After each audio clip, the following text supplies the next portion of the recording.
Loaded underneath this engine room, it pushed everything up to such an extent that they had to rebuild almost the entire ship.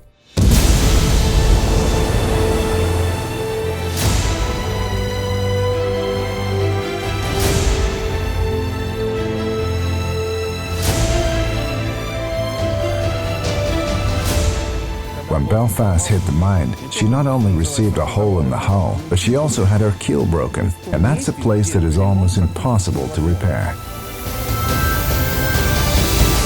It's a miracle that she remained afloat, and it's a miracle that she could return to her base for repairs.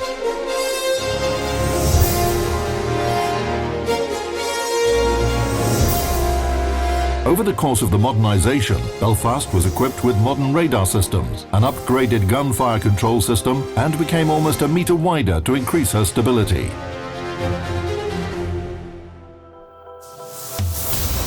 The specifications of cruiser Belfast after the modernization of 1942.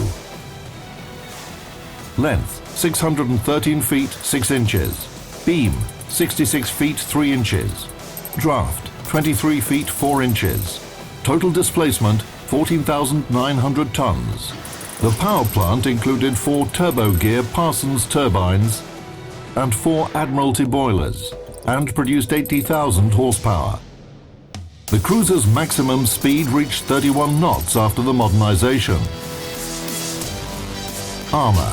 Main belt, 4.5 inches. Decks, from 2 to 3 inches. Athwartship bulkheads, 2.5 inches. Primary armament turrets were protected by armor from 2 to 4 inches thick. Armament. Primary armament. 12 6-inch Mark 23 guns in 4 turrets. Long-range anti-aircraft artillery. 12 Mark 16 cannons in coaxial mounts, caliber 4 inches. Small caliber anti-aircraft artillery.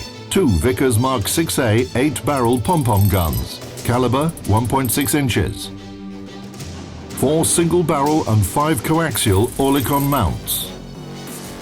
The cruiser carried 2 triple TR-4 torpedo launchers with a caliber of 21 inches. 3 Supermarine Walrus aircraft were on board to carry out reconnaissance and fire adjustment. Cruising range, 12,200 miles at 12 knots.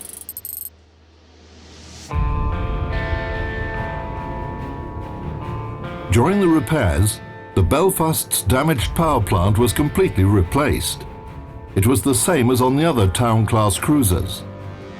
The difference was in its location on the ship and the power produced.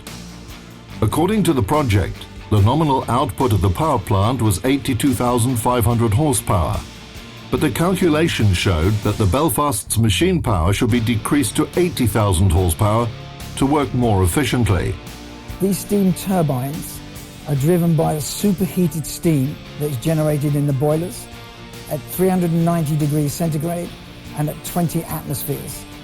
This produces enough power to drive the ship, weighing 14,000 tons, through the water at 32 knots, which is about 36 miles an hour or 58 kilometers an hour.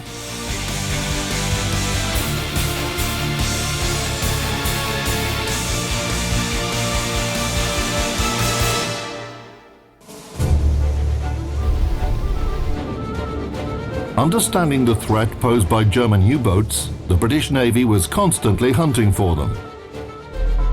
To oppose enemy submarines, Belfast was equipped with a hydroacoustic system, a load of depth charges, and aircraft.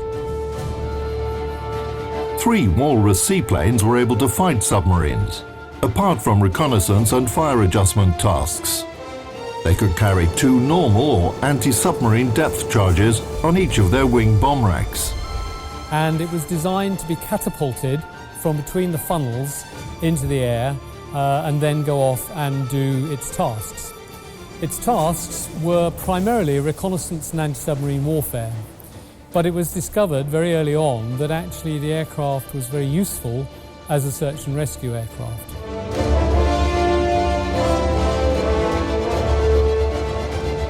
Now, once the aircraft had actually finished its sortie, it had to be recovered back on board the ship.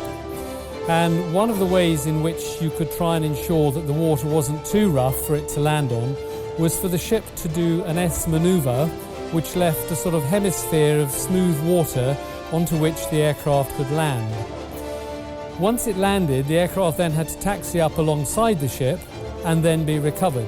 Clearly the pilot could not stop the engine until the telegraphist air gunner had actually hooked the jib from the crane, or the hook from the crane, onto the aircraft. So if you can imagine, he was sitting up on top of here with the crane hook coming down towards him in a very rough sea, waiting to hook it on with that propeller going round behind him. A very dangerous job. Once it was hooked on, the engine could be switched off and then the aircraft could be craned on board. They wanted to do it as quickly as possible before the slick that they had created had actually dissipated and the water began to get rough again.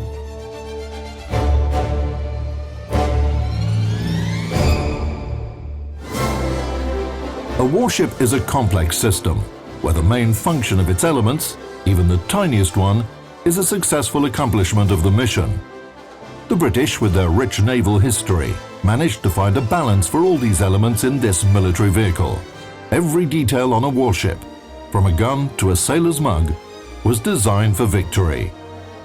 When the ship was commissioned in August of 1939, it had a peacetime crew of 761 officers and men.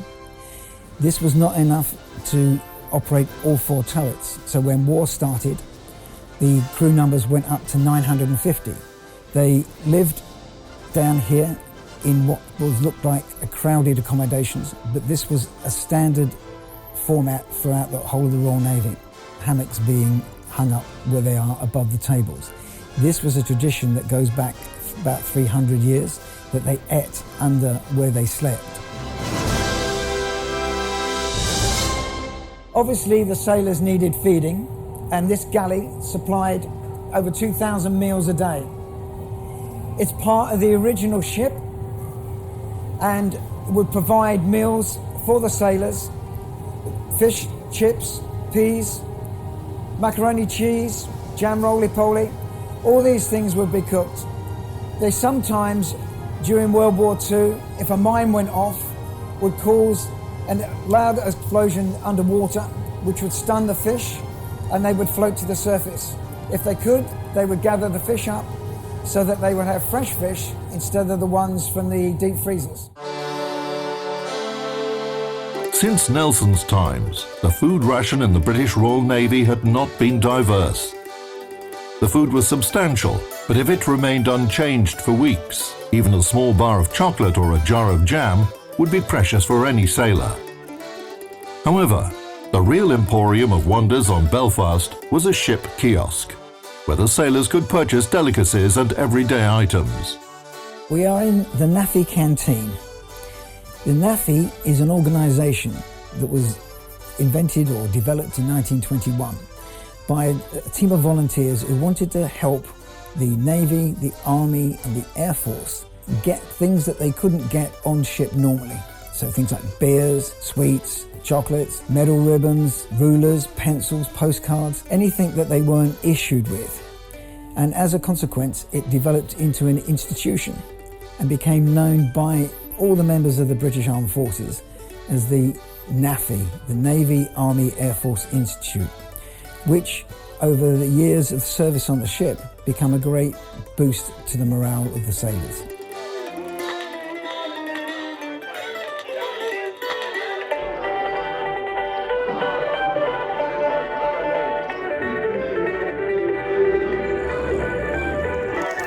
There is a saying that perfectly describes military life: an army marches on its stomach. This rule was implicitly adhered to in the Royal Navy as well. At action stations, if they knew they were going to have a fight, some of the captains would have the cooks prepare sandwiches so that they could eat where they were at their action stations, whether it was by their guns or in the doctor's surgery.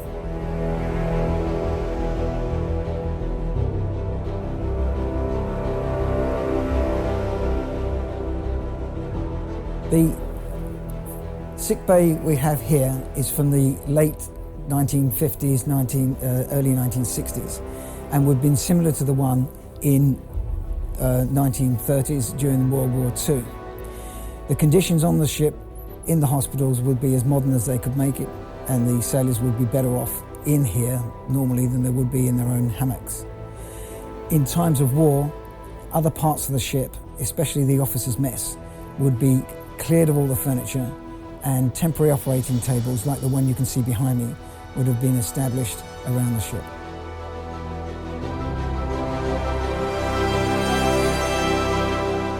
Luckily, casualties among Belfast's crew were minimal during the war, even after a bottom mine exploded next to her, which could easily sink the ship with all her crew members. Only 21 people were injured, and only one of them died later in hospital.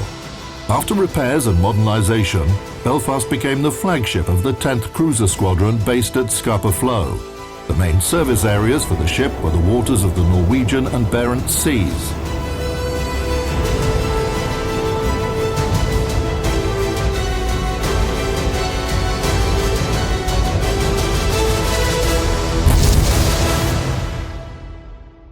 The two best light cruisers of the British Royal Navy have an interesting history.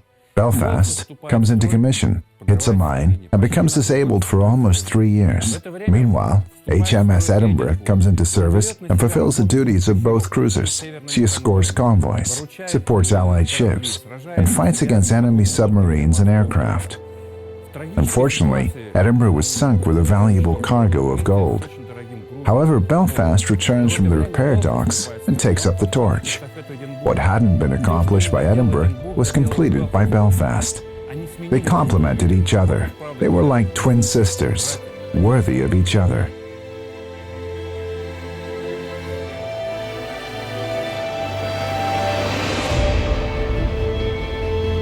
When Belfast came into service, she was assigned the most important task in the Royal Navy, which, by the 20th century, had already been performed for 300 years. This task was to defend shipping routes and manage potential threats for transport ships. As a true defender of commerce, Belfast escorted Arctic convoys in the USSR and supported vessels carrying priceless cargo. I was born in 1940 during the war, yeah. And I always, ever since I was a young person, yeah, I always wanted to join the Navy. And I read stories, and when I was young I used to read the stories about the heroism of the Russian convoys and other things on ships. But I'm not sure what they was thinking about on the convoys. And about all they could say was, it was rather rough, it was rather cold, and we survived. But they never said much about it, yeah?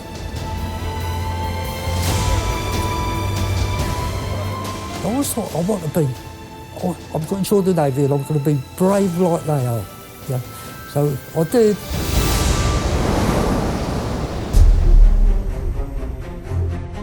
The rich history of sea battles and high qualification of British sailors were key factors for the great performance of the Royal Navy.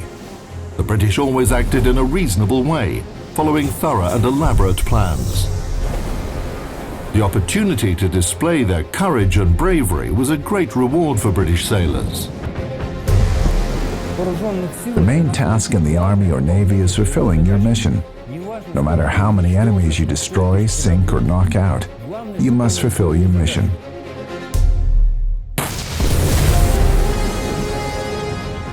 If German ships go peacefully by, nobody will attack them.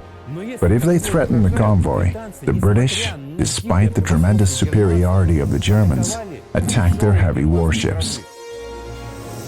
They did what they had to. The Germans were astonished and forced to retreat, and the British